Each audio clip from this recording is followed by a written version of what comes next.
Shalom, selamat Sabat untuk kita semuanya. Terima kasih karena setia bersama dengan kami khususnya di pelajaran perbincangan Cornerstone pada Sabat ini. Saya Alfred Josia dari Gereja SDA Mangkupa dan Nama saya Ardi daripada Gereja Damai. Dan saya Dayen dari Gereja Goshen. baik, terima kasih. Pada Sabat ini kita akan mempelajari satu pelajaran yang menarik yang bertajuk mengikuti bintang. Sebelum kita melanjutkan lagi, kita minta saudara Ardi untuk memimpin kita di dalam doa. Oke, mari kita semua tunduk kepala dan saya akan pimpin dalam doa. Ya Bapa kami yang bertakhta di kerajaan surga, terima kasih Tuhan atas kesempatan yang kami ada pada petang ini untuk mendengar firman-Mu. Kami mohon agar perbincangan ini akan menjadi satu berkat bukan hanya bagi pendengar, tapi bagi mereka yang akan mengikuti dan juga mengaplikasikan setiap apa yang akan kami katakan nanti dalam hidup mereka. Kami mohon agar Suci akan terus memberkati dan mereka akan membimbing kami sepanjang perbincangan kami agar apa yang akan kami perbincang nanti ya datang daripada Tuhan dan bukannya datang daripada kami. Terima kasih Tuhan, karena Tuhan sudah mendengar jawab doa ini. Semua ini kami pinta melalui nama Yesus yang menjadi juru selamat kami. Amin. Amin. Terima kasih saudara Ardi. Baik, ayat kunci kita pada Sabat ini terdapat di dalam Matius 2 ayat 2 di mana dikatakan, dan bertanya-tanya di manakah dia, Raja orang Yahudi yang baru dilahirkan itu. Kami telah melihat bintangnya di timur dan kami datang untuk menyembah dia. Dan flashlight untuk pelajaran Cornerstone pada Sabat ini dapat kita lihat di dalam buku Kerinduan Segala Zaman, muka surat 60, di mana dikatakan orang Majus itu telah melihat sebuah cahaya di angkasa pada malam ketika kemuliaan Tuhan meliputi bukit-bukit Bethlehem. Ketika cahaya tersebut beransur-ansur pudar, timbullah sebuah bintang yang gemerlapan dan berpindah perlahan-lahan di angkasa. Itu bukannya sebuah bintang biasa atau sebuah planet. Dan pemandangan itu membangkitkan perhatian yang sangat. Bintang itu adalah pasukan malaikat yang bercahaya-cahaya jauh di angkasa. Akan tetapi tentang ini tidak diketahui apa-apa oleh orang Majus itu. Jadi apa yang dapat kita lihat di flashlight pelajaran Cornerstone pada Sabat ini ialah bintang yang dilihat oleh orang Majus itu rupa-rupanya bukanlah bintang yang seperti selalunya kita lihat di angkasa. Tetapi melalui penjelasan dalam buku Kerinduan Segala Zaman, bintang itu merupakan pasukan malaikat yang bercahaya jauh di angkasa. Baik, kita ingin tahu lebih lanjut tentang inti cerita pelajaran Cornerstone pada Sabat ini. Kita minta saudara Ardi untuk memberikan secara ringkas ataupun poin-poin daripada inti cerita pada Sabat ini. Oke, cerita kita pada hari ini akan berfokuskan kepada orang-orang Majus daripada timur yang datang untuk memberi salam atau menyembah Mesias yang telah dinubuatkan daripada buku Perjanjian Lama. Kita boleh lihat inti cerita kita di dalam Matius 2 ayat 1 sehingga 18. Ini adalah cerita mengenai orang-orang Majus yang daripada timur. Apabila mereka melihat bintang yang ada di angkasa itu, mereka datang daripada timur ke Yerusalem dan ditanya kepada Raja Herodes, yaitu pemerintah pada masa tersebut. Dia tanya, di mana itu raja orang Yahudi? Dia bilang. Dan Herodes bersama imam-imam dia pun terkejut. Dan orang terkejut sehingga diorang rasa heran, ada raja baru yang mau akan muncul. Jadi disebabkan oleh rasa cemburu dia atau rasa tidak selamat dia secara sulit-sulit dia tanya kepada orang-orang Majus tersebut. Dia bilang, nanti kalau kamu sudah jumpa itu Mesias atau kamu sudah jumpa itu raja, balik pergi tempat saya, balik pergi tempat saya dan kasih tahu saya di mana lokasi dia, di Bethlehem. Dia bilang. Lepas orang-orang Majus itu jalan dan mereka sampai di Bethlehem dan mereka melihat Yesus di dalam kandang dan diorang menyembah, memberikan semua hadiah-hadiah yang dipersembahkan seperti emas, kemenyan dan mur kepada Yesus. Mereka mendapat satu pandangan atau penglihatan daripada surga di mana Tuhan memberitahu mereka untuk tidak merepot balik. Jangan kasih tahu sama Herodes di mana kedudukan Yesus. Jadi diorang ambil shortcut atau jalan lain untuk balik ke tempat mereka, dan Maria bersama Yusuf pula melarikan diri ke tanah Egypt, melarikan diri ke tanah Mesir. Dan apabila Herodes sadar yang dia telah ditipu atau orang-orang Majus itu tidak report balik sama dia, dia rasa marah dan dia mengeluarkan satu titah di mana semua anak-anak kecil yang ada di Bethlehem pada masa itu akan dibunuh. Akan dibunuh anak-anak kecil yang di bawah 2 tahun umur dia, karena dia takut kedudukan dia akan diambil. Dan disebabkan itu banyak ratapan atau banyak kematian yang ada pada masa itu. Itulah kita punya cerita secara ringkas dalam Matius 2. Terima kasih Saudara Ardi yang sudah menjelaskan dengan begitu jelas sekali tadi. Jadi baik, pelajaran Cornerstone kita pada sahabat ini ceritanya secara singkat lagi, yaitu menceritakan tentang kelahiran Yesus dan bagaimana Tuhan sudah memimpin orang Majus sehingga bertemu dengan Juru Selamat ataupun menyambut kedatangan Yesus yang pertama kali, dan juga bagaimana Tuhan sudah menyertai kelahiran Juru Selamat sehingga segala ancaman-ancaman yang berlaku pun dapat dijauhkan. Sekarang mari kita lihat di dalam petikan Tahukah Anda. Kita boleh rujuk di dalam buku pelajaran Cornerstone kita masing-masing. Di sini dikatakan orang Majus mempelajari kitab suci dengan bersungguh-sungguh mencari kebenaran itu. Kesetiaan mereka sangat dihargai. Apabila mereka menemui Mesias yang dijanjikan, mereka memberikan hadiah emas, kemenyan, dan mur. Ketiga-tiga benda ini adalah benda yang sangat berharga pada masa tersebut.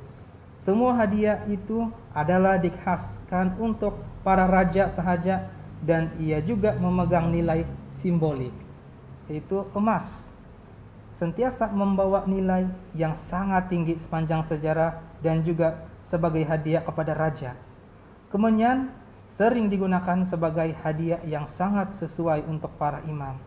Mur pula adalah satu agen pengawetan yang digunakan oleh orang-orang Mesir untuk proses mumia. Hadiah-hadiah ini melambangkan Yesus sebagai Raja, Imam, dan Juru Selamat yang mati untuk menyelamatkan kita daripada akibat dosa. Jadi apa yang dapat kita ketahui dari Tahukah Anda ini? Kita ketahui bahwa pada saat orang Majus bertemu dengan Mesias, mereka memberikan hadiah yang sangat istimewa sekali. Baik, saat ini kita masuk di apa pendapat Anda. Jadi kita ingin mendengar pendapat-pendapat khususnya daripada para sahabat saya, dan mungkin kalau saudara dan saudari juga ada pandangan atau pendapat, boleh juga memberikan di komen-komen. Baik, di sini dikatakan, katakan ada seorang yang langsung tidak mengetahui tentang Yesus, tetapi meminta Anda mengongsikan sesuatu mengenai Yesus. Nah, bagaimana Anda atau macam mana kita merespon permintaan orang itu? Maksud dia, macam mana, apa yang kita mau kongsi kepada orang itu? Ketika orang itu dia tidak tahu apa-apa tentang Yesus. Mungkin Saudari Dayan boleh berikan pandangan. Kalau saya lah, it depends on the person. Kalau saya tahu dia itu kawan saya atau tidak, kalau saya rapat dengan dia atau tidak. If a stranger lah, atau kawan saya datang, mungkin saya akan mengongsikan cerita saya bagaimana saya berjumpa dan percaya Yesus. Saya dulu dari Tampaluri pindah sini Goshen, and then at that time I was like 3 to 5 years old, so every night saya mimpi buruk, and it left a big scar in me. Mimpi saya tuh pasal hantu-hantu lah, pasal kehilangan ibu bapak, and then feeling alone. Itu saya mimpi setiap malam. Terus satu malam saya minta berdoa adik saya. Doa adik saya tuh Tuhan jawab. And that night I slept very peacefully. And then selepas itu saya balik suruh diri saya berdoa untuk sebelum saya tidur lah. Sebab saya tahu if I sleep, saya akan bermimpi buruk.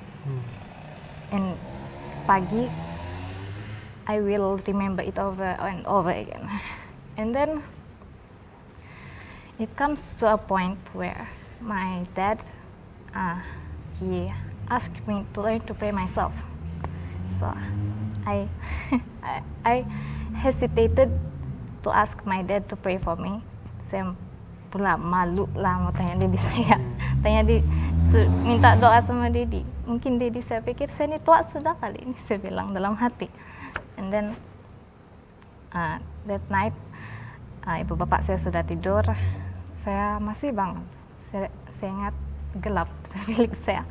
So saya ingat saya punya prayer, saya bilang, Dear Jesus, please take away my nightmares, my bad dreams. Saya bilang, forgive all of my sins. In Jesus' name I pray. Amen. Saya bilang.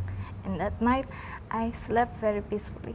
And itulah doa saya yang pertama, Yesus, Tuhan jawab. So I would probably share that to that friend or stranger, and then I would encourage him, if you really want to seek God, go ahead. Saya bilang. You can ask a lot of people. You can ask the local pastor. Saya tidak fasih Alkitab, saya bilang. Saya ini belia orang biasa saja, saya bilang. And you can find Jesus, saya bilang. And bila kita menjadi witness kepada orang lain, we should always ask for the Holy Spirit to inspire us in our words, in our speech, supaya kita dapat reach itu person, that Jesus can come into their lives. Itu yang saya punya pendapat lah. Oke, terima kasih. Jadi apa yang saya dapat daripada apa yang dikongsikan tadi, melalui pengalaman-pengalaman hidup kita, di mana Yesus sudah menyertai dalam setiap apa yang sudah kita alami, itu boleh kita kongsikan kepada mereka sebagai satu sumber kekuatan bagi mereka, khususnya yang belum mengenal Yesus. Ya, yaitu juru selamat. Saya suka bila dia cakap begitu, dia bilang kepada orang yang tidak mengenal Yesus. Nah, dia intro Yesus melalui pengalaman diri dia sendiri, bukan terus direct pergi Bible. Mana tahu dia tidak juga tahu macam mana baca Bible kan? Ya. Jadi ada banyak cara kita memperkenalkan Yesus kepada orang, dan bagaimana kita menceritakan pengalaman hidup kita, itu saya rasa sangat berpengaruh ya, sangat memberi dampak besar kepada orang yang belum mengenal Yesus. Ya, betul. Jadi mungkin ada juga pandangan ataupun perkongsian dari saudara Ardi mengenai pertanyaan ini. Pengalaman saya pun hampir sama dengan apa yang telah dilalui oleh saudari Dayan tadi, di mana saya sentiasa mengongsikan perjalanan hidup saya dengan orang-orang yang tidak mengenal Yesus. Saya tidak terus direct kepada, oh Yesus itu seperti yang dia katakan dalam Alkitab. Tidak. Yang pertama adalah saya lakukan secara tidak langsung persahabatan. Mesti bersahabat dengan dorang dulu. Bila dorang sudah selesai dengan kita, biarlah kita tanya dorang daripada perbuatan kita, tingkah laku kita, pertuturan kita, tunjukkan bagaimana Yesus ada dalam hidup kita. Biar dia kenal Yesus bukan hanya daripada Alkitab, tapi daripada hidup kita. Baik, terima kasih, sangat baik sekali.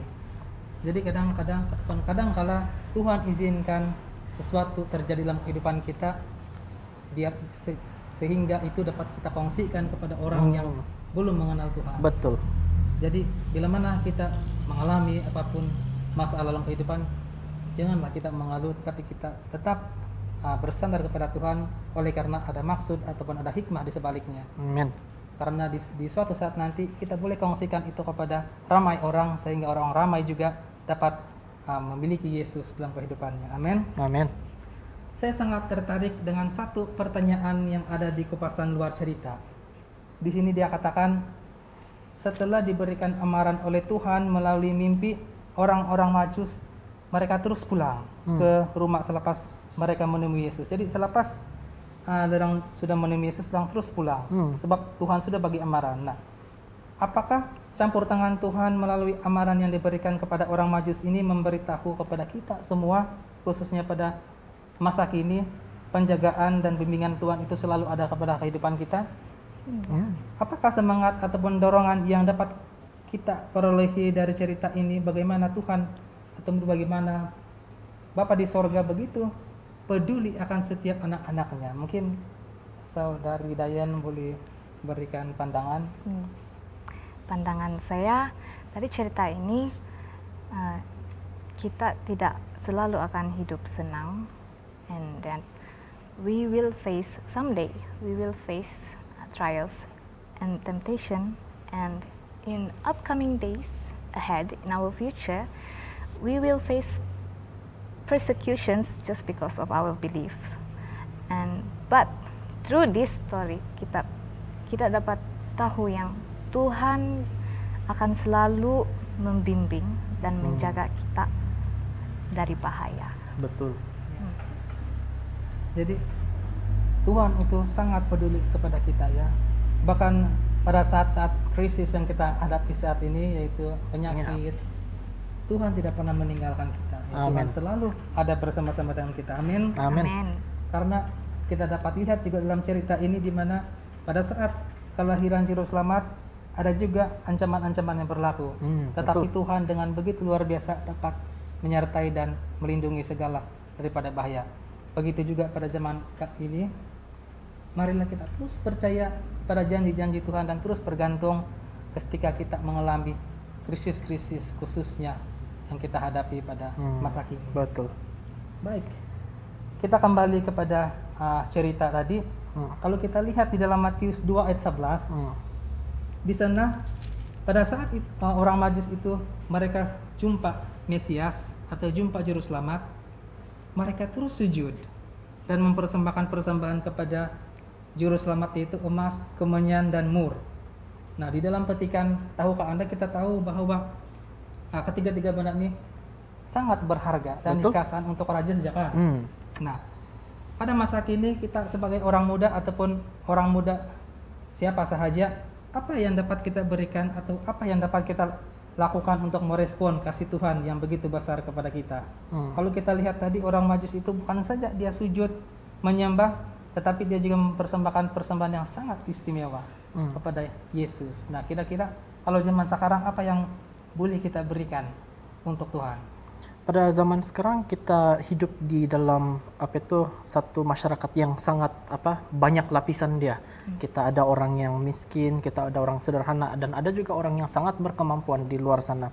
Tetapi kita tidak perlu risau, seperti mana sudah ada yang tertulis, Tuhan memberikan kita talenta-talenta yang berlainan. Ya, Tuhan sudah memberikan kita hadiah atau sudah diberikan kebolehan untuk melayani Dia dalam pelayanan hidup kita. Contohnya, mungkin seseorang itu tidak mempunyai talenta di dalam berkata-kata, tapi disebabkan dia adalah seorang yang orang cakap berpunya atau kaya, orang bilang ada sedikit kelebihan, dia boleh mengeluarkan sedikit keuangan dia untuk membantu pelayan-pelayan kita di luar sana untuk mengembangkan lagi talenta mereka. Ada juga di antara mereka yang merasakan diri dia, oh saya ini sangat miskin, tidak ada apa-apa yang saya boleh berikan kepada Tuhan. Tidak betul. Ya. Kalau kita ini miskin, tidak berkebolehan macam dari segi keuangan, kita ada mulut, kita ada talenta, kita ada tangan kita. Ya. Kasih bersih gereja, contoh dia, kita membuatkan apa sih jenis pelayanan yang kita boleh lakukan dalam hidup kita. Mungkin kalau kita tidak biasa, ya, saya ada teman yang dia seorang yang sangat mau melayani, tapi tidak pandai bercakap. Ya, bukan dia bisu, ya, bukan dia tidak berapa fasih untuk mau berkata-kata. Jadi apa yang dia lakukan adalah dia ini adalah seorang tukang kayu. Dia tolong anggota-anggota kita untuk membina dan juga untuk memperbaiki gereja-gereja. Itu salah satu cara di mana kita boleh memberikan apa yang kita ada, bukan dari segi keuangan, dari talenta, dari masa, dari usaha kita sendiri. Nah, kalau kita macam apa yang kita lakukan sekarang, ini juga salah satu contoh apa yang kita boleh berikan, kita kongsikan kepada mereka yang ada di luar sana akan kebaikan Tuhan. Oke, terima kasih, betul sekali. Jadi kita boleh berikan tenaga kita, apa yang kita, kebolehan kita untuk melayani Tuhan. Karena setiap kita ini ada talenta masing-masing, benar kan? Nah, tapi ada juga belia yang ataupun orang muda pada masa ini ketika diberi tugas, sama ada itu di gereja ataupun di mana saja, mengenai untuk melayani, dia katakan, ayah, saya tidak dapat, saya tidak pandai, saya tidak tahu. Nah, ada alasan dia kan? Alasan orang, ya. Jadi kira-kira apa tanggapan atau apa pandangan saudari Dayan mengenai ini? Kalau saya sebagai belia dan saya juga sebagai pemimpin sekolah sahabat di gereja saya, saya punya murid-murid dalam kelas, dorang pun selalu kalau asal mau baca ayat Alkitab pun dorang malu sudah. And saya suka mengongsikan dengan pengalaman saya sendiri lah. A lot of people know that saya ini macam confident orang tengok, tapi sebenarnya saya pun banyak insecurities ya. Confident juga sekarang. Confident juga sekarang, tapi tadi tidak. Saya insecure pasal my body, if I'm well educated or not. Dan saya selalu pikir what will others think of me. Itu selalu. Maybe a lot of youths today juga pikir begitu. Saya suka mengongsikan pengalaman saya bila saya keluar dari comfort zone saya. Selama ini saya sekolah di sekolah Advent, and I've been around with my friends yang dari tadika, dari primary lagi sampai high school habis. And then I step out, saya ambil A-levels, and di sana saya jumpa banyak non-Adventist. A lot of my Chinese friends lah saya bilang. And first time saya di sana, before I took A-levels, saya sudah tentukan di dalam hati saya bilang, okay, saya tidak mau buat kawan nih, saya bilang. Saya tidak mau buat kawan. And I know itu mindset tidak bagus. And it doesn't reflect Jesus in me. And di sana I try to kasih lonely sendiri, hide in the corner gitu. Satu-satu orang dia. Satu-satu orang. Ada juga Advent di sana. Kami 2 orang sejalan di sana. And then saya worried juga kalau saya tidak kawan apa saya mau buat, saya bilang. And I asked my dad, dan dia bilang, pray, dia bilang, sembahyang aja. If you don't have any friends, Jesus is still your friend, dia bilang. Jesus will always be your first friend. Dia bilang. So saya kasih biar, saya bilang, biarlah kalau tidak kawan ada Yesus bah, saya bilang. So I continued my studies. Lama-lama ada juga yang mau pergi kawan saya. Terus saya bilang dalam hati, Yesus, kok mau saya buat kawan dengan dorang? Saya bilang. So we became friends, and when I knew them, my Chinese friends, dorang luar jangkaan saya, sangat baik dengan saya.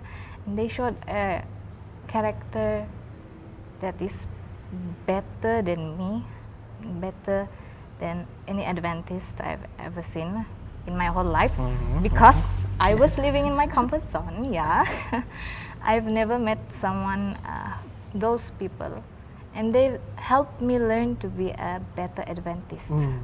So, karakter dorang di sana, I also want to reflect their character because I see Jesus punya karakter di sana. So, I'm grateful that I went there. Jesus guided them to me. I was guided to them, and that I learned a lot from them as well.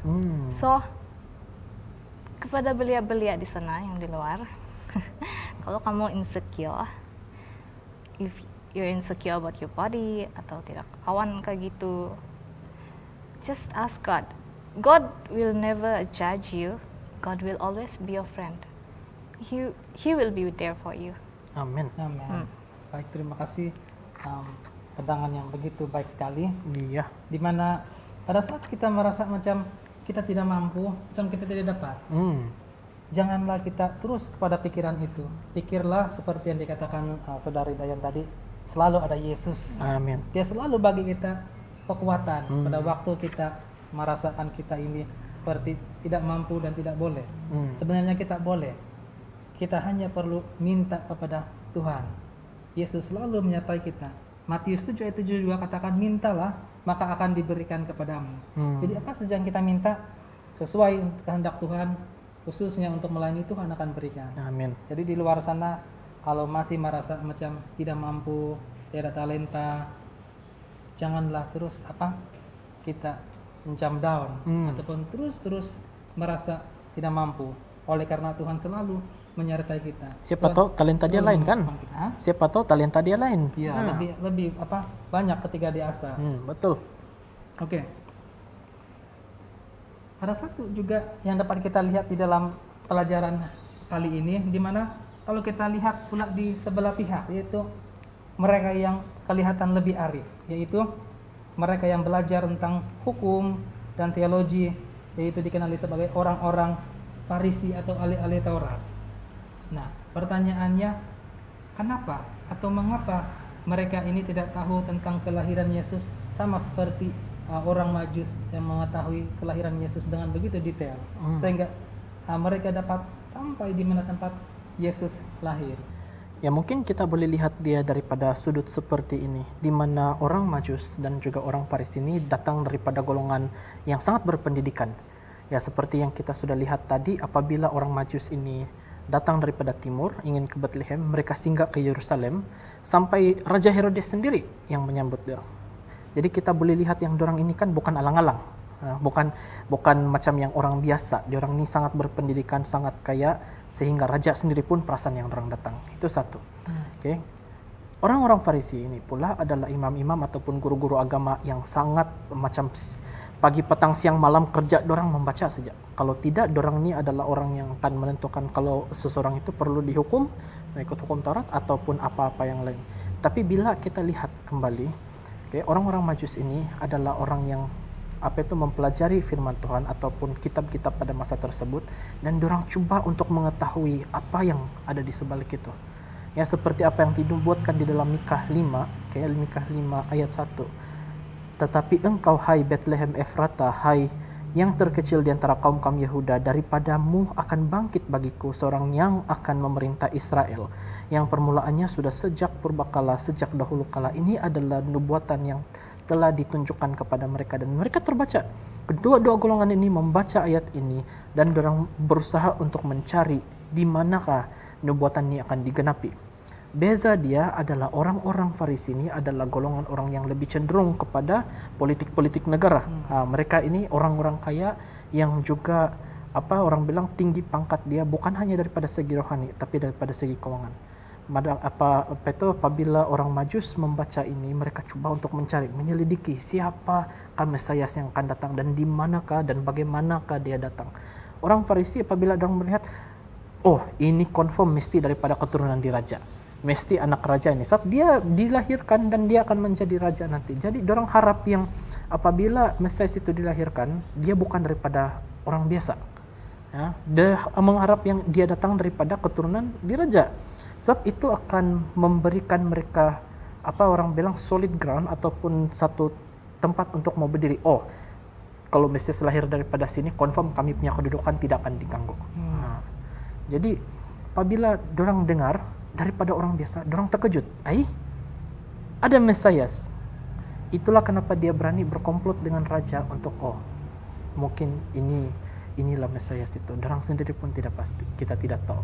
Tapi apabila orang Majus pulang nanti, kita plot sesuatu. Nasib baik tuh orang Majus pulang direct, pulang terus, tidak payah singgah-singgah lagi. Apabila orang Majus itu belajar, dia melihat daripada mata yang telah Tuhan berikan. Manakala apabila orang Farisi melihat kepada keadaan itu, dia melihat apa yang terbaik bagi dia, bukan apa yang terbaik bagi Tuhan. Dia melihat kepada apa yang saya boleh dapat dari ini. Baik, terima kasih penjelasan yang begitu jelas sekali. Dimana kalau saya dapat lihat daripada apa yang dikongsikan tadi oleh saudara Ardi, ahli Farisi ini, mereka ini lebih cenderung mengharapkan sesuatu yang lebih megah. Seperti mereka ini kurang menerima sesuatu yang sederhana. Karena mereka tahu bahwa Yesus itu bagaimana dia punya latar belakang, bukan dari kalangan bukan dari raja. Iya. Sedangkan orang ini mengharapkan bahwa Yesus ataupun Mesias menjanjikan itu lahir dari golongan raja. Ya, apa yang kita dapat pelajari di sini, sikap rendah hati itu haruslah ada ketika kita mempelajari firman Tuhan. Amin. Bukan kita meneguhkan apa yang ada dalam diri kita dengan pengertian kita sendiri saja, tapi mesti kita selalu mempunyai sikap sederhana, rendah hati, sama seperti yang dimiliki oleh orang Majus ini. Amin. Karena sekalipun orang nampak masih Mesias dan tempat lahirnya di mana? Di Bethlehem. Ya, tapi keadaannya Kandang sapi. keadaannya. Tapi mereka masih boleh menerima sampai orang Majus ini memberikan persembahan yang sangat istimewa, betul nggak? Mana disembah lagi. Disembah lagi. Sedangkan tempat kelahiran Juru Selamat itu di kandang. Jadi inilah sikap kerendahan hati yang ada pada orang Majus ini yang boleh kita contohi pada masa kini. Marilah kita memiliki kerendahan hati dalam hidup kita. Apalagi kita mau mempelajari firman Tuhan, marilah kita dengan rendah hati meminta pimpinan Roh Kudus. Amin. Sehingga kita dapat selalu dipimpin kepada jalan yang benar. Amin. Amin. Nah, untuk pertanyaan aplikasi kalau zaman sekarang di kalangan orang-orang yang percaya ini, apakah kemungkinan kita sebagai orang-orang percaya boleh terlepas pandang kedatangan Yesus yang kedua kali? Kalau kita lihat tadi, pada saat kedatangan Yesus yang pertama kali, orang-orang Farisi terlepas pandang. Nah, kepada kita untuk zaman sekarang, apakah kita sebagai orang-orang percaya boleh terlepas pandang pada kedatangan Yesus yang kedua kali?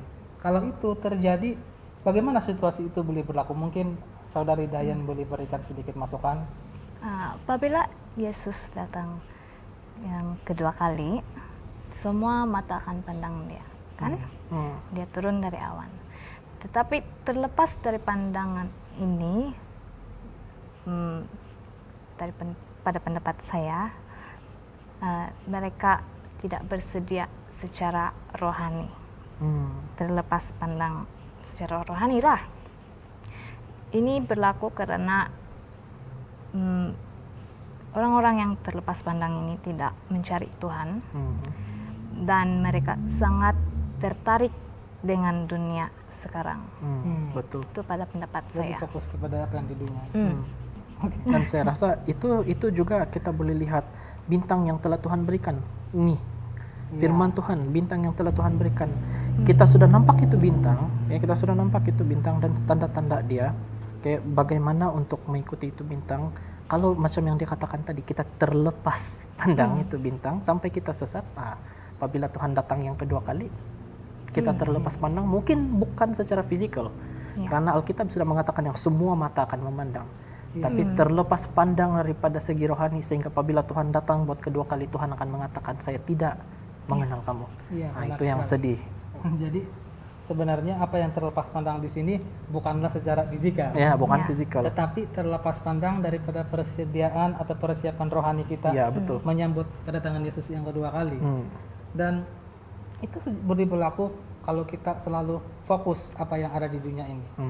Jadi Alkitab sendiri sudah katakan, pikirkanlah perkara-perkara yang di atas, yaitu perkara surgawi, dan bukan apa yang ada di dunia ini. Sekalipun kita memerlukan banyak pekerjaan di dunia ini untuk kehidupan kita, tapi jangan kita leka ataupun janganlah kerohanian kita menjadi jatuh. Marilah kita tetap setia dan terus bergantung kepada Tuhan. Amin. Baik. Kalau kita lihat di cerita tadi, orang Majus itu akhirnya menemui bayi Yesus di sebuah bangsal dan sedang berbaring dalam palungan bersama Maria dan Yusuf. Nah, kalau kita lihat secara ringkas, macam mana orang Majus itu dapat menemui atau menjumpai bayi Yesus itu dengan mengikuti bintang itu. Di mana bintang itu adalah, kalau kita pelajari pada pelajaran ini, merupakan pasukan malaikat. Bukanlah macam bintang yang kita lihat di angkasa. Nah, pertanyaan untuk kita aplikasikan pada zaman sekarang, macam mana kita dapat menemukan jalan kebenaran itu, yaitu menemukan Yesus Kristus dalam kehidupan kita. Mungkin ada masukan dari Saudara Ardi? Bila seperti yang saya sudah katakan tadi, bintang itu adalah firman Tuhan yang telah disampaikan macam kita punya Alkitab ya. Oke, bagaimanakah kita menemukan jalan kebenaran itu sudah disediakan di dalam Alkitab yang kita ada sekarang, yang ada di dalam rumah kamu, mungkin di rak kamu, atau mungkin di telepon kamu juga, di telepon pintar kamu. Oke, jangan kamu kasih jadikan dia satu perhiasan saja. Oke, ini bukan sebarang bintang yang macam kita lihat sekarang. Ini adalah bintang terbesar yang menemukan kita kepada jalan kebenaran yang menuju kepada syu'an itu kehidupan kekal. Bagaimana kita menemukan Tuhan di dalam hidup kita? Pertama, kita ada ini, Alkitab. Mungkin yang kedua, kita menemukan Tuhan di dalam alam semula jadi yang telah Tuhan ciptakan, ya. Dan ketiga, mungkin bukan hanya menemukan, kita membiarkan orang lain bertemu dengan Yesus di dalam diri kita. Kita menghidupkan kasih Yesus, kita menghidupkan cahaya pelita yang telah Yesus berikan kepada kita, dan kita mencerminkan kepribadian kasih sayang Tuhan, agar mereka yang melihat cahaya yang ada dalam diri kita, mereka akan melihat cahaya yang ada di sini, dan mereka akan berjalan bersama-sama dengan kita mengikut jalan kebenaran tersebut. Ya. Baik, terima kasih. Jadi pada masa kini sebagai penuntun kita, di mana kita dapat menemukan kebenaran itu sudah tentu melalui Alkitab ini ya, seperti Ya, kita katakan betul. tadi, bintang untuk masa kini. Jadi di dalam Alkitab ini ada banyak pelajaran yang dapat memberikan kita semakin hari semakin lebih baik daripada yang kemarin, dan semakin hari hidup kita semakin sama seperti Yesus Tuhan kita.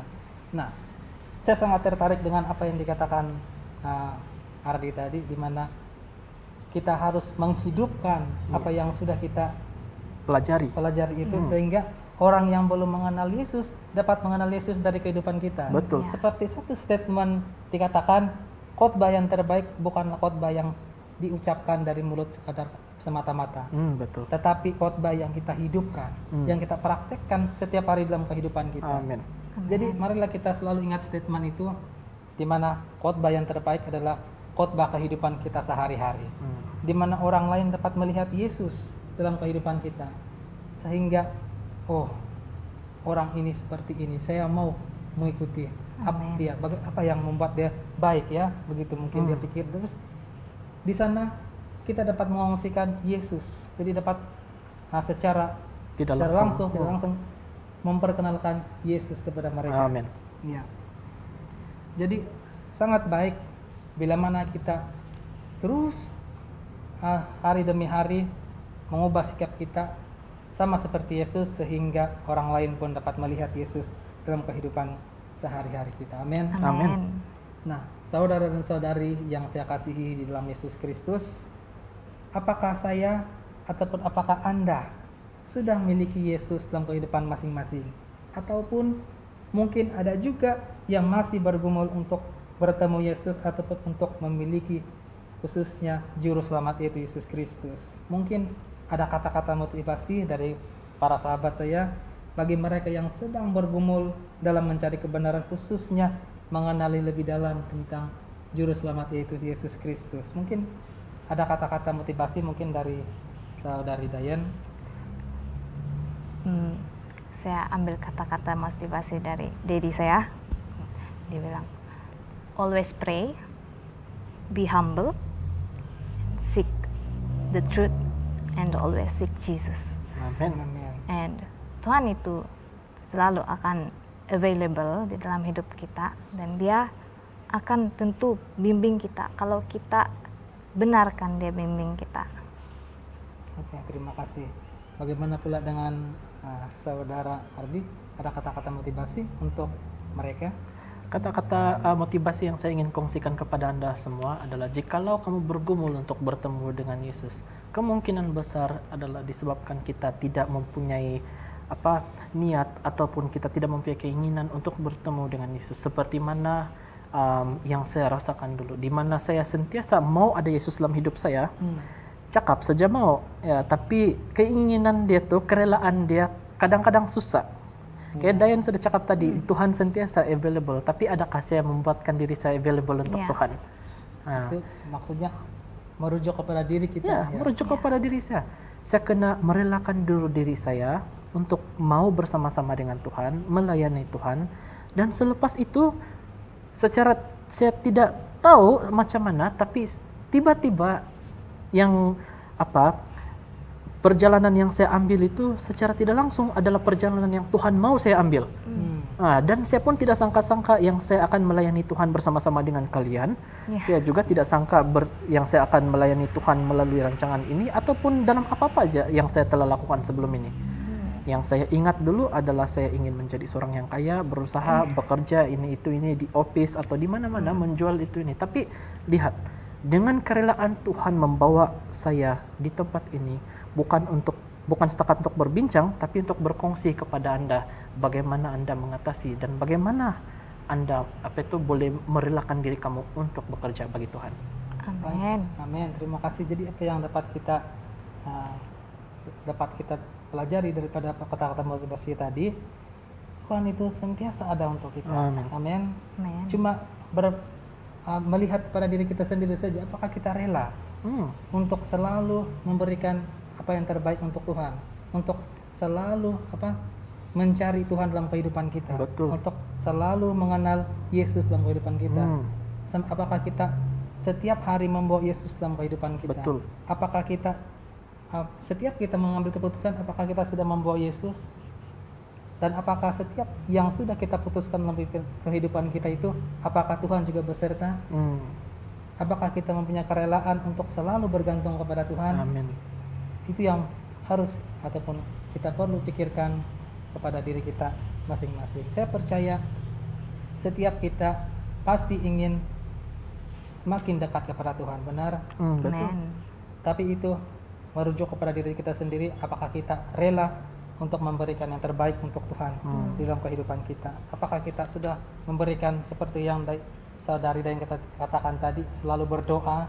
Apakah kita sering berdoa setiap hari, meminta penyertaan?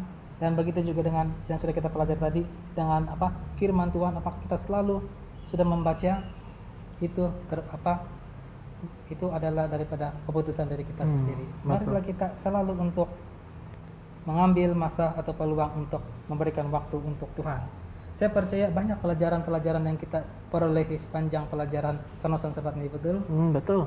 Nah, kira-kira apa pelajaran atau kesimpulan yang dapat dipelajari dalam pelajaran Kenoson khususnya Sabat ini? Mungkin kita dengar dari saudari Dayan. Saya suka menyimpulkan pelajaran kita hari ini dalam Yesaya 55 ayat 6 yang berkata, carilah Tuhan selama ia berkenan ditemui, berserulah kepadanya selama ia dekat. Baik, terima kasih. Suatu ayat yang mengingatkan kita selalu bahwa marilah kita selalu mendekatkan diri kepada Tuhan, selalu mencari Tuhan sementara ia berkenan. Karena ada masa kita cari tidak jumpa.